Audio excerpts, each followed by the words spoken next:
One more piece of bad news and then some hope. Everything you say is forgotten unless you give someone a reason to remember. And you know this is true for sure. Almost everything that we say is ultimately forgotten by the people who listen. And this is especially true when you're standing in front of someone and speaking. You have been to conferences, I am sure, where you sit through 6, 7, 8 talks.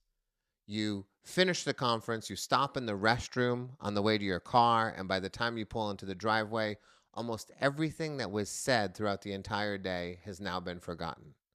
It's not because you're a bad listener, it's because the things that people say are forgettable. It's because everyone speaks in a way that it is almost like they want to be forgotten. They speak in sentences instead of speaking in stories. Everything you say will be forgotten unless you give people a reason to remember what you said. My wife and I were at a conference about a year ago, an educational conference. Alicia is a kindergarten teacher, I'm a fifth grade teacher. We were all in on this conference. We actually went to it hoping to learn something. The first speaker of the day was a man who took the stage holding an old 1980s metal lunchbox. He put it on a stool and he began to tell a story. He told a story about how his parents were first generation Americans with almost no money. They were struggling to put food on the table. And yet, every year at the beginning of the school year, they always went out and bought their son a brand new lunchbox. The lunchbox, the one that is required to be cool. And if you grew up in the 1980s, you know exactly what I'm talking about. They were the kids who had the right lunchboxes. For me, it was Kiss or The Muppet Show, or the kids who had the wrong lunchboxes. And the right lunchbox was social capital. It meant access to cool kids. These parents who had no money, who could barely put food on the table, every single September went out and made sure that their son had the lunchbox he needed so that he could find friends and have the social capital required to get through the school day. He told us that story. He told us the enormous amount of effort his parents went through to give him opportunities that they never had. And then he told us to make sure that when kids walk into our classrooms every day, we remember and we honor the sacrifices of the parents who have sent those kids to our schools. The sacrifices that we often don't see but must know are happening. I will never forget that story and I will never forget that message. It is in my heart and my mind forever. And it's simply because that man told a story. He told a story that was filled with humor and heart.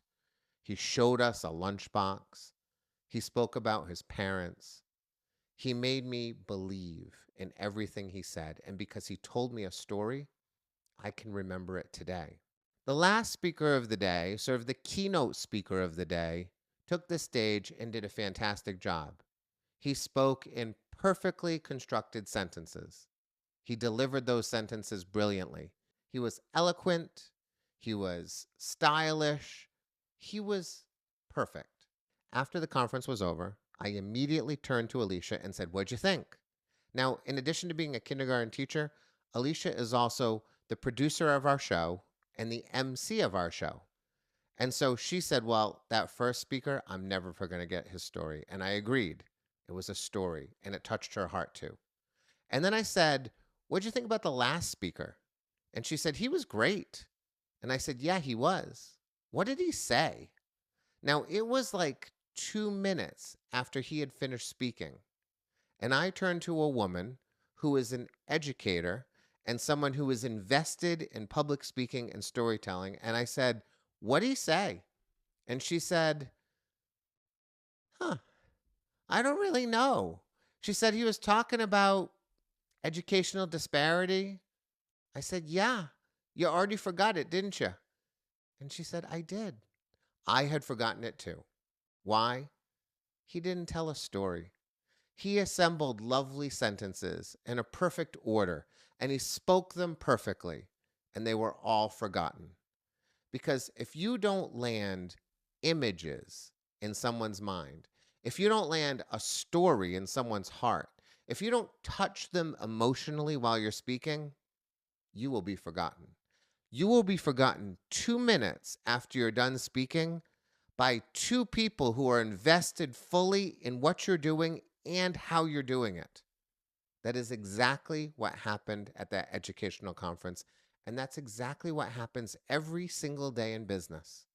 People stand on stages, in boardrooms, they sit at conference tables, they conduct meetings, they conduct all hands, and everything that comes out of their mouth is forgotten unless it's told with a story, unless it contains the elements of a story, unless it lands images in the hearts and minds of the audience. I'm never going to forget that man with his lunchbox, and I don't think you're going to forget it either. You didn't even hear the guy speak. I reported on a story that someone told, and I suspect you're going to remember it for a long time because it's a story. You have a choice. You can be forgettable by lining up lovely sentences, grammatically correct sentences, and speaking them eloquently. Or you can tell a story and be remembered for a long time. Remember, almost everything people say in this world today is forgotten unless you give them a reason to remember.